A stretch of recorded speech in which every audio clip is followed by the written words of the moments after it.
Alors c'est La Chambre du 8e de Jean-Claude Lechevert aux éditions Follavoine. C'est un roman en partie autobiographique, hein.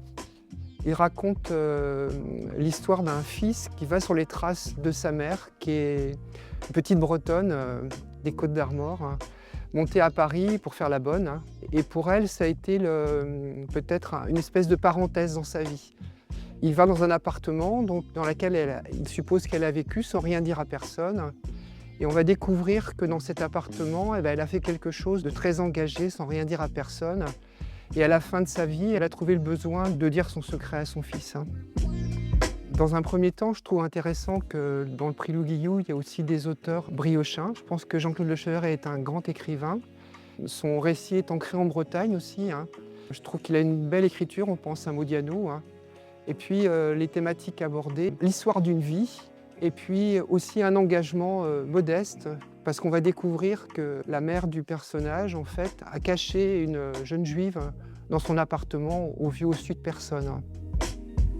Je pense que la simplicité de l'écriture, moi j'ai pensé à Compagnon en lisant ce roman, des personnages du peuple, des personnages simples, des gens qui ne la ramènent pas, des gens qui peuvent faire des choses extraordinaires. On peut penser à des justes qui ont essayé de sauver des juifs pendant la Deuxième Guerre mondiale.